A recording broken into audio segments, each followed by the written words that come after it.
Next on Wire to Wire, a powerful performance in the Forgo handicap. One tough hombre in the slop in Pennsylvania. The 2-year-olds in action at Saratoga. And what Labor Day weekend is complete without the All-American Futurity?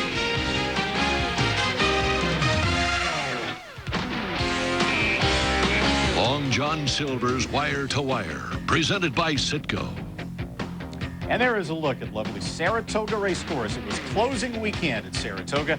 We'll have a lot of racing from Saratoga coming up soon. Jeff Metters, my co-host, is conspicuous with his absence. He is quarter horsing this past week at Ruidoso Downs, where he was there for the All-American Futurity.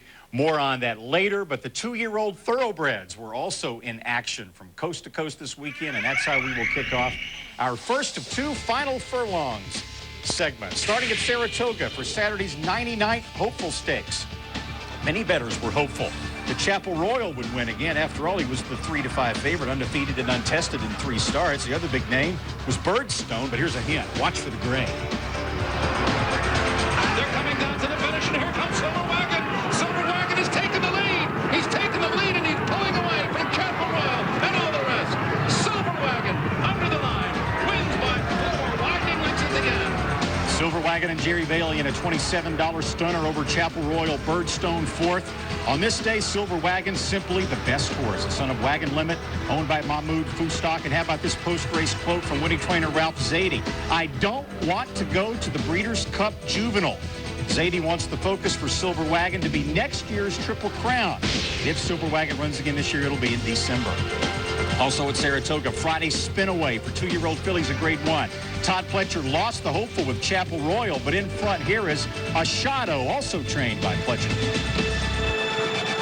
They're coming down to the finish. A Shadow trying to hold off, be gentle for another 70 yards, and it's going to be a Shadow to win. Shadow, ridden by Edgar Prado, is now undefeated in 3 starts. A distant third, the favorite, Denny Phipps's Daydreaming, who is another very impressive maiden winner like Birdstone. She reportedly stumbled at the break. A Shadow will now be pointed for the Frizette Stakes. October 4th is her final prep for the Breeders' Cup Juvenile Fillies. The 2-year-old fillies were also in action at Monmouth Park, where Saturday the sorority stakes for 2-year-old fillies was taken in easy fashion by Feline Story, who drew off to win by nearly 6 lengths on, as you can see, a wet, fast track. She was a shipper from New York, where she broke her maiden, then she won the Astoria Stakes at Belmont, and then she was soundly beaten by a Shadow in the Schuylerville. Feline Story, a daughter of Tail of the Cat, owned by Paul Robsham and trained by Stan Huff. She was ridden in this race by Jose Ferrar. But if you want to see the Breeders' Cup Juvenile Fillies winner, here she is. Her name is Half Bridled. You might remember her from one of our Baby Watch segments a few weeks ago. This was her 2nd career start Saturday in the Del Mar Debutante. Go, baby, go. Half Bridled sticks her neck out, pins her ears back, and Half Bridled in another scintillating performance this afternoon. Half Bridled, the daughter of Unbridled, absolute superstar, romping home here. Half Bridled by 5. Hollywood Story just up to nip the Bob Baffert trained favorite Victory USA for 2nd. Half Bridled from the next to last crop of Unbridled. She's owned by the Wertheimer Farm, trained by Richard Mandela. She was ridden by Julie Crone, who made 2 moves with Half Bridled. Once on the back stretch along the rail to secure racing room and avoid being shut off, and then she took off again in the run to the wire. So this weekend also concluded the 2nd of 3 periods for future betting in the Breeders' Cup. And as we take a look at some of the lower priced horses after the round of betting concluded on Monday, you'll see that in the Breeders' Cup Classic powered by Dodge, Candy Ride, the 7-2 favorite on the heels of that very impressive win in the Pacific Classic. Mine Shaft and Empire Maker next. Also betting in the Breeders' Cup Distaff presented by Nextel. No surprise there to defending horse of the year Azeri, maintaining her superiority with the bettors at 9-5. The Breeders' Cup Sprint is wide open. Aldebaran, more on him later. Boy, was he impressive this past weekend. He's the 5-1 favorite.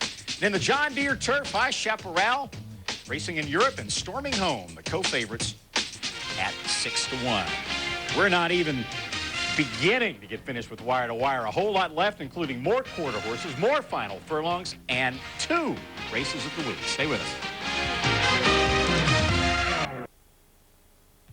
This ESPN2 presentation of Long John Silver's Wire to Wire is brought to you by Long John Silver's. Boatloads of seafood are back.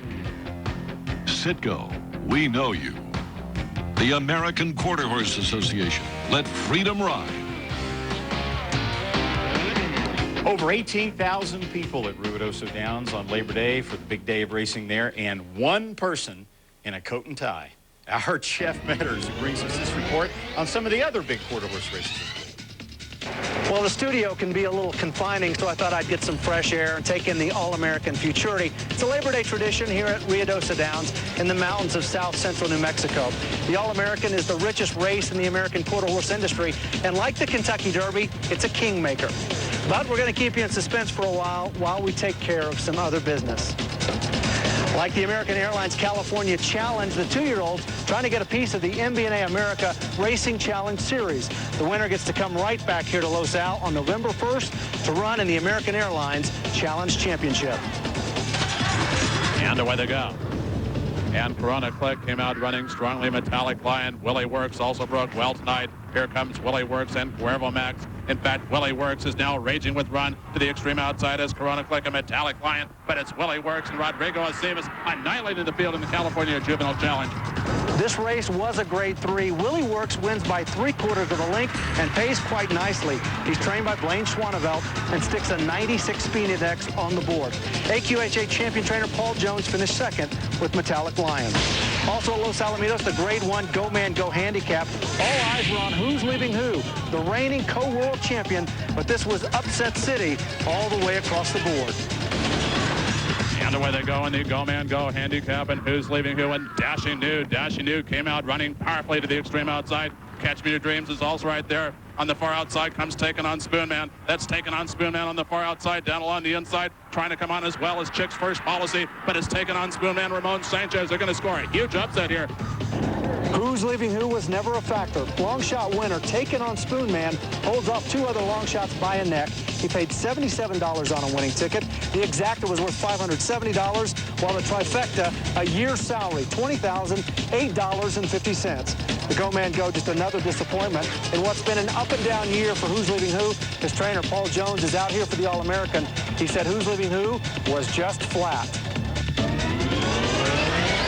I know for a fact Jeff actually owns a cowboy hat, but he only brings those out for rodeos and calf roping, things like that.